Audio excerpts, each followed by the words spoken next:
살몬은 보아스를 낳았고 보아스는 오벳을 낳았고 오벳은 이새를 낳고 이새는 다윗을 낳았더라. 오늘도 살아계셔서 우리를 지켜주시고 보호해 주시는 하나님 아버지 감사합니다. 9월 마지막 주 주일을 코로나로 인해 우리가 온라인 예배를 드리지만 안전하게 집에서 두 손 모아 기도드리고 진리 되신 하나님 말씀을 귀 기울여 듣게 해주시니 정말 감사합니다. 우리 소년부 친구들이 말씀에 순종해서 여호수아, 사사기, 룻기 말씀을 열심히 묵상하고 있습니다. 하나님을 찾지 않는 시대에 담대한 믿음을 보였던 룻처럼 우리도 학교, 교회를 마음대로 못 가는 상황이지만 오로지 하나님만을 믿고 다 함께 모여 예배드릴 날을 기다리며 진정으로 예배를 사모하는 소년부가 되게 해주세요.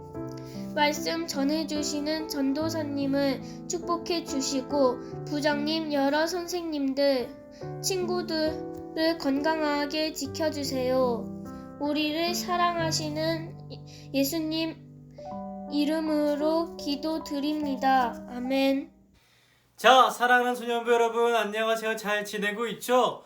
여러분, 지난주에 어떤 일이 있었냐면요, 온라인으로 신약 사경회가 있었습니다. 한 1시간 반 정도 하거든요. 전도사님이 집에서 이 신약 사경회 예배를 드리는데 와, 그렇게 힘든지 몰랐어요. 막 앉아가지고 막 졸려가지고 막 너무너무 힘들었는데, 그러면서 여러분들 생각이 너무너무 많이 났었어요. 아, 우리 소년부 친구들도 영상으로 예배드리기가 너무너무 힘들겠다. 그러나 여러분, 그래도 우리 할 수 있습니다. 전도사님이 좀 더 힘있게 또 당차게 할 테니까 여러분 집중해 주셨으면 좋겠고, 우리 하나님의 말씀을 더욱더 사모하는 마음으로 예배를 드렸으면 좋겠습니다. 그러면 우리 지금부터 예배로 나아가도록 하겠습니다.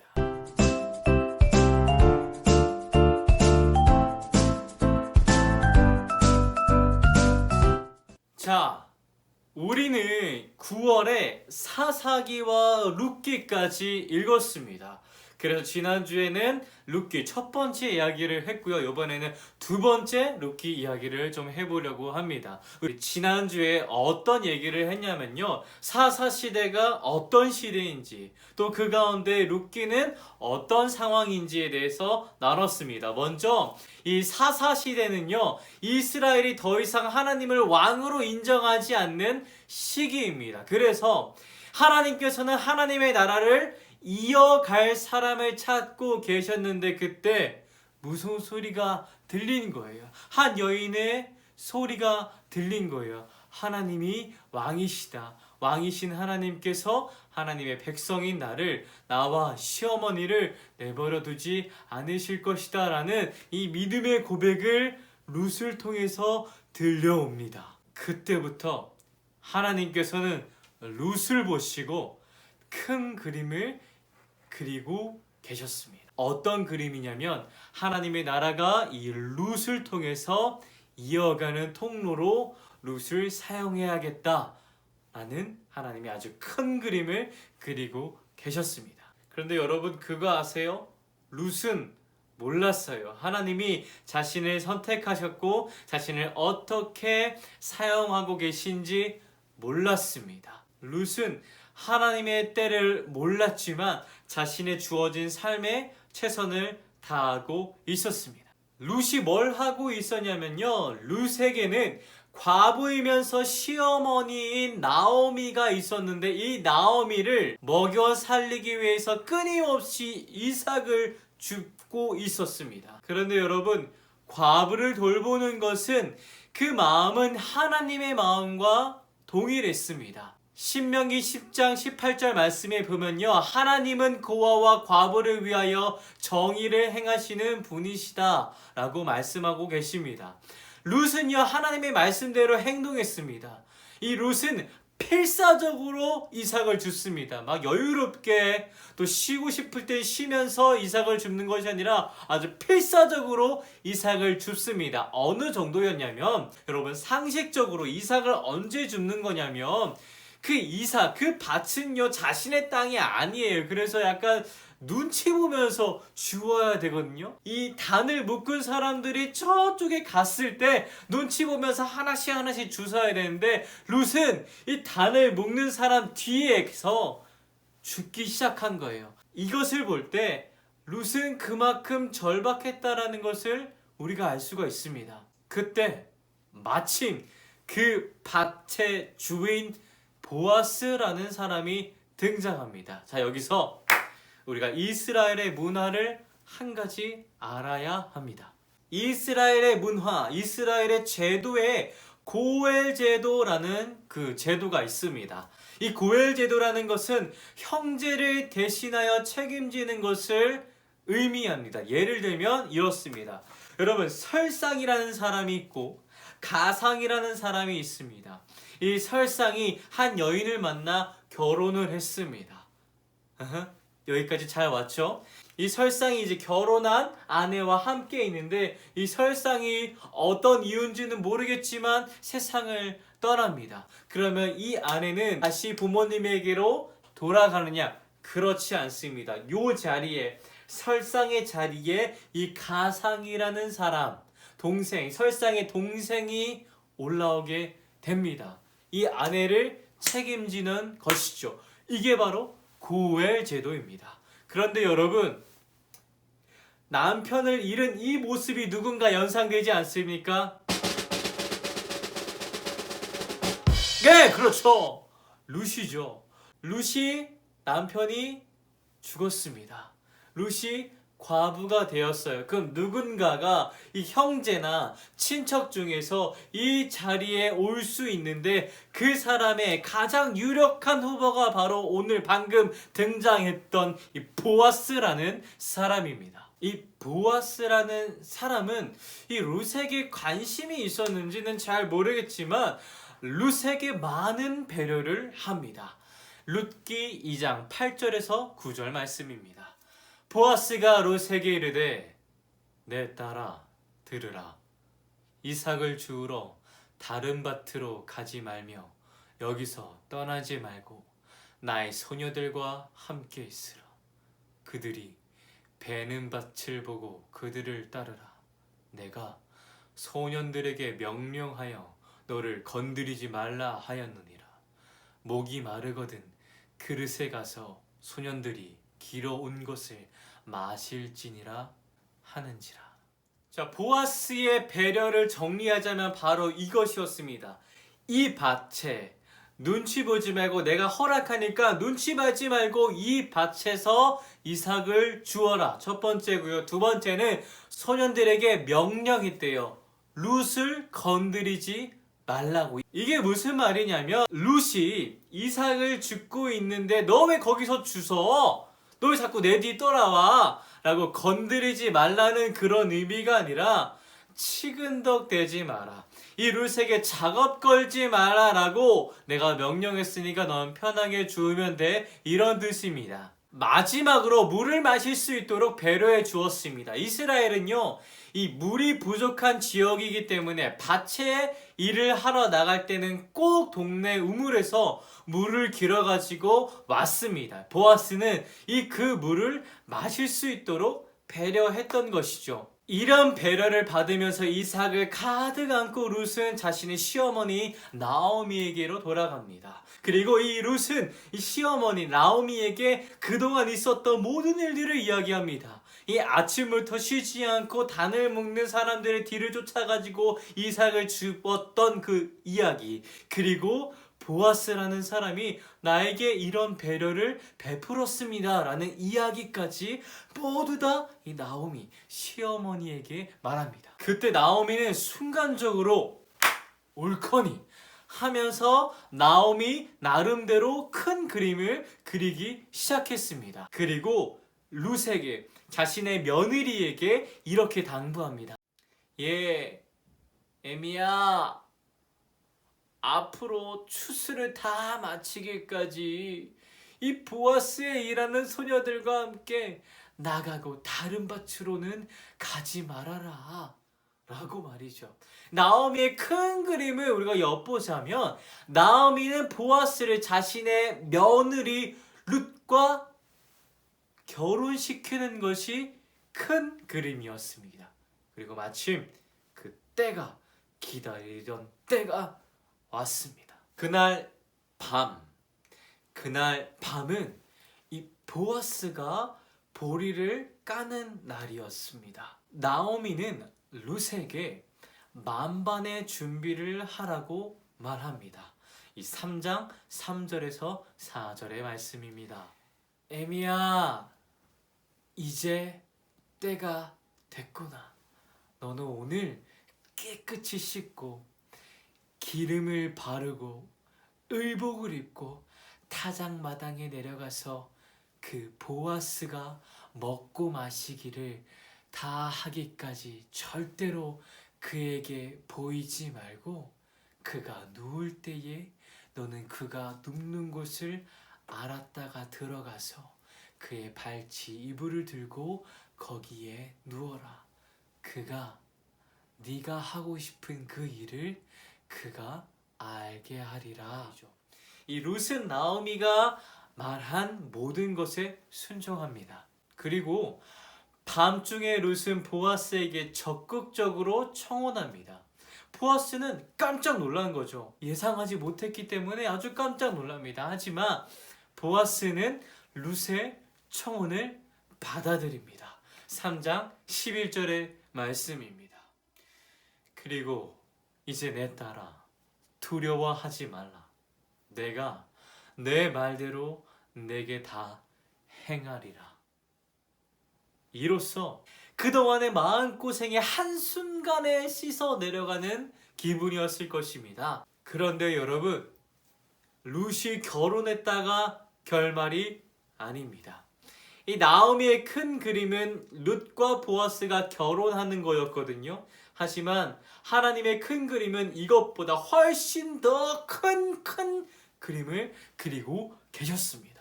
오늘 우리가 읽었던 그 말씀 다시 한번 읽어보도록 하겠습니다. 룻기 4장 21절에서 22절 말씀입니다. 살몬은 보아스를 낳았고 보아스는 오벳을 낳았고 오벳은 이새를 낳았고 이새는 다윗을 낳았더라. 다윗은 우리가 잘 알고 있는 바로 그 사람입니다. 여러분이 알고 있는 바로 그 사람입니다. 이스라엘의 두 번째 왕, 그리고 하나님과 마음이 합한 그 사람 다윗입니다. 룻은 다윗의 증조 할머니가 되었습니다. 아까도 얘기했던 것처럼 이 이야기에서 우리가 주목해야 될 것은 하나님께서 룻을 이방 가문, 계취급 받고 있는 그 이방 가문에서 왕의 가문으로 옮겨주셨다가 포인트가 아니라 하나님께서는 이방 여인 룻을 통해 하나님의 나라를 이어나가는 통로로 룻을 사용하셨다. 하나님의 나라를 이어나갔다. 이것이 포인트입니다. 자, 그렇다면 이런 의문을 가질 수가 여러분, 이런 의문을 가졌으면 좋겠어요.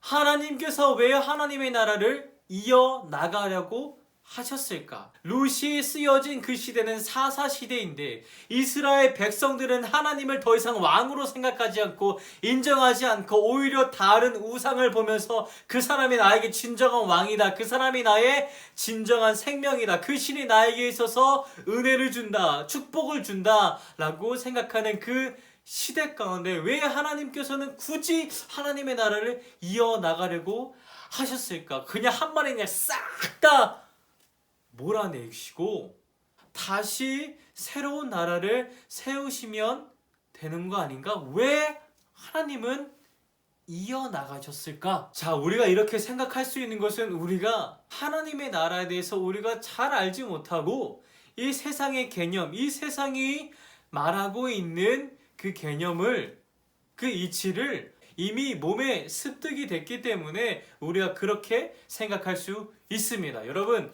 하나님의 나라라는 것은 하나님이 왕으로서 다스리시는 나라입니다. 그런데 왕이신 하나님은 이 다른 나라의 왕들과는 달랐습니다. 다른 나라의 왕은요, 자신의 세력 중심으로 행동합니다. 이 왕들은 자신을 위협하는 세력이 있으면 바로 처치합니다. 때로는 그냥 자신의 기분을 상하게 했다고 처형합니다.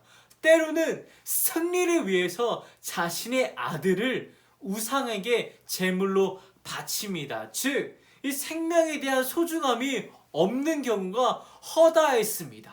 그러나 우리 하나님의 나라는, 우리 하나님은 생명을 위함이었고 생명을 굉장히 소중하게 생각하셨습니다. 왜요?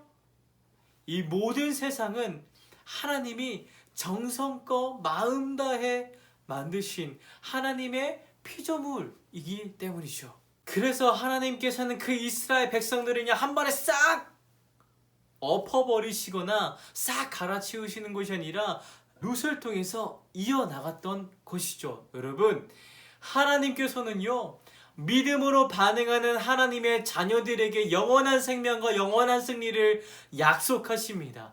하나님은 영원한 생명과 영원한 승리를 이스라엘 백성들에게만 주시려는 것이 아니라 그 은혜가 땅 끝까지, 이 땅에서 하나님을 믿고 하나님을 찾는 모든 이들에게 흘러가기를 바라셨습니다. 이를 또 하나의 족보를 통해 알 수가 있습니다. 마태복음 1장 5절과 16절의 말씀입니다. 5절 먼저 읽도록 하겠습니다.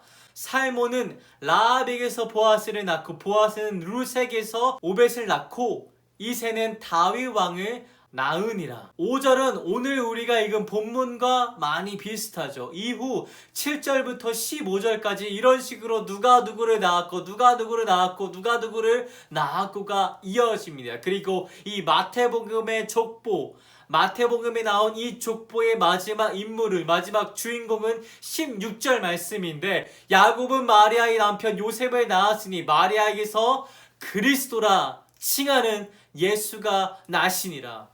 이것이 하나님의 룻을 보며 그리셨던 큰 그림입니다. 하나님의 나라를 이어나가는 통로로 택하셨고 그 하나님의 나라가 계속해서 이어지면서 비로소 하나님의 뜻대로 예수님을 통해 우리 모두가 새 생명을 얻길 바라는 그 큰 그림을 하나님께서는 그리고 계셨던 것이죠. 자, 사랑하는 소년부 여러분, 이 땅에서 우리가 살고 있는 이 시대에서 선택받기 위해서는 어떻게 해야 되는지 아세요? 남들보다 내 생각을, 내 마음을 더 많이 말해야 해요. 남들보다 더 많이 알고 있어야 되고, 남들보다 더 뛰어난 능력을 갖고 있어야 되고, 남들보다 언어를 하나 더 공부해야 되고, 남들보다 더 많은 것을 갖고 있는 사람이 이 땅 가운데서 선택받을 수 있어요. 그러나 하나님의 나라를 세워나가는 사람들, 하나님께서 원하시는 사람들은 자신의 의견, 자신의 생각을 말하는 사람들이 아니라 자신의 생각, 자신의 의견을 제쳐두고 하나님의 뜻을 구하는 사람들, 내가 무엇인가 하고 싶은 말을 먼저 하는 것이 아니라, 감정대로 하고 싶은 말이 아니라 입은 닫지만 나의 시선은 하나님께로 향하고 나의 귀는 하나님의 말씀으로 향하는, 그래서 비로소 하나님께서 원하시는 그 뜻을 마음에 품고 하나님께서 원하시는 그 약속을 마음에 품고 말하는 사람, 무엇을? 하나님의 사랑을, 복음을 전파하는 사람, 하나님은 왕이시다 라고 고백하는 사람, 하나님의 나라를 꿈꾸는 사람, 하나님의 나라는 하나님께서 다스린다고 믿고 말하는 사람, 그리고 룻처럼 우리 마음에 하나님의 나라를 품고 말로만 하는 것이 아니라 그 소망을 삶에 녹아내리고 있느냐, 이것이 중요합니다.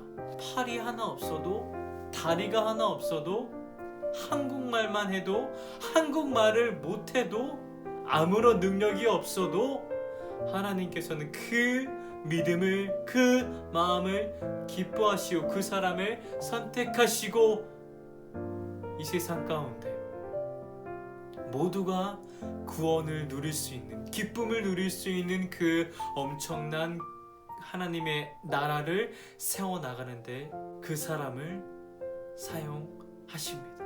그 사람을 선택하십니다. 우리 하나님의 나라를 마음 깊숙이 심어놨으면 좋겠습니다. 그래서 날마다 내 마음을 돌보며 하나님께서 선물로 주신 하루하루를 기도와 말씀으로 준비하고 하나님의 나라의 꽃이 피길 기다리는 우리 소년부가 되었으면 좋겠습니다.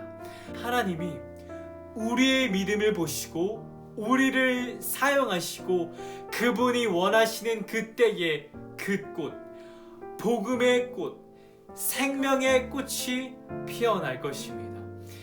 이 세상에서 가장 아름다운 생명의 꽃, 복음의 꽃이 우리 사랑하는 소년부 여러분들을 통해 피어나기를 전도사님이 간절히 기도하고 응원합니다.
방송사고 아니냐고요? 아니요, 굉장히 의도적인 행동입니다. 여러분, 지난주에 전도사님이 이 댓글 이벤트 쉰다고 말했잖아요. 그리고 전도사님이 한 주 좀 더 준비하고 돌아온다고 했는데 여러분, 그 약속을 지키려고 왔습니다. 자, 댓글 이벤트 4회가 시작되었습니다. 그런데 여러분, 이번에는 좀 특별합니다.